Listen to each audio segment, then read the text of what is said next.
Many dream of moving to the countryside for more space.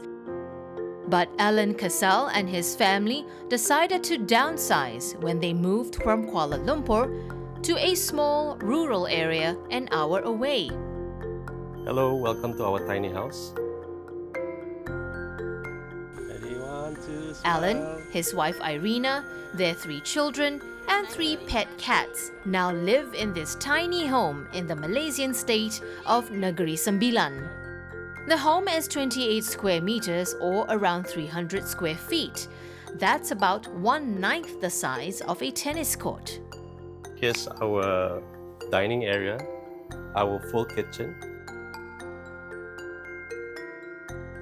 This is the loft, and this is the study area. This is Jacob's drawing table. Yeah.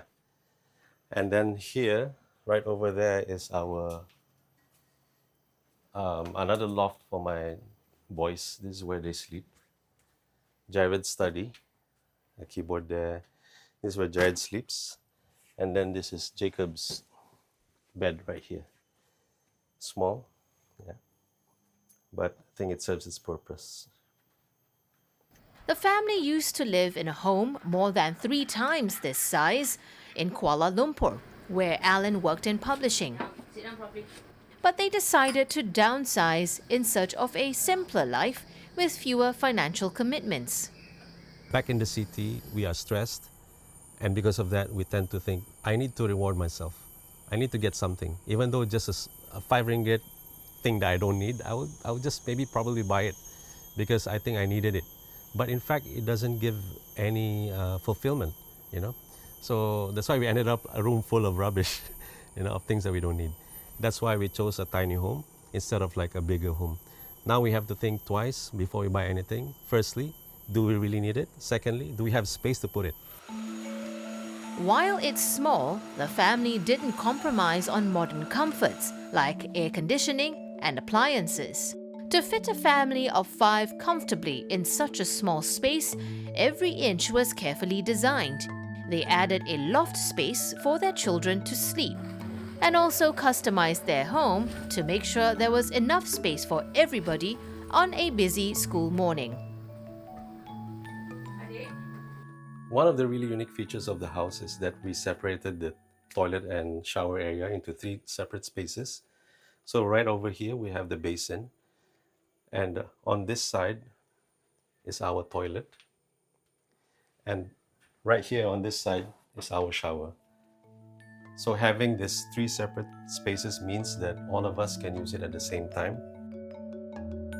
Despite being in the middle of a forested area, the family are still a short drive away from the nearest town, so they can still get electricity and water from the grid. But the sewage system is self-contained, so it has to be pumped out regularly. So we had to do this from scratch. The entire place is literally like a small jungle, although we are really close to town, but it's full of trees and we have to clean it up. The move from city to small town was nearly a decade in the making. At the beginning, the couple could not find a location that suited their budget. We were trying to look for land somewhere else, but it was too expensive, so we couldn't make that move because we couldn't afford it. I think it would be ironic to live in a tiny house, yet you're paying for a huge loan. But they had a breakthrough when Irina's father decided to split a plot of land between his children. The cost of the land and the move was around 200,000 ringgit or about $46,000. Building and designing the home from scratch cost another 80,000 ringgit. Alan and Irina's old home in KL is rented out. That helps cover the mortgage for the KL home. In the countryside, they have turned their passion for camping into a glamping business on their property. It's become their main income source, with prices starting from 1,588 ringgit a night or around $360 for room and board. It can fit 2 to 3 guests at a time, and it's also air conditioned. And we have 2 more of this and another one which is a bigger one. The couple says tiny home living has cut their expenses in half. And there are also other savings from no longer living in the big city. When you live in a small town like this, there's not much choices in terms of like food or eating out. So in that sense, we save a lot as compared to living in the city. Because in the city, you can just quickly go out and have lunch or dinner, and it will cost you a lot. But in here, we cook ourselves, right? So we save a lot from that. But not everything is cheaper in the countryside.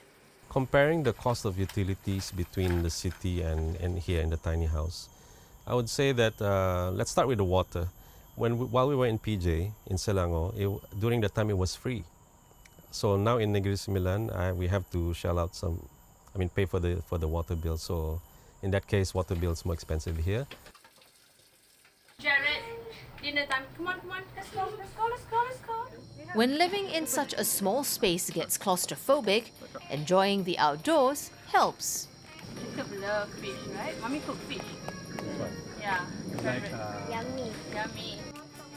Financially, living small has given the family a boost.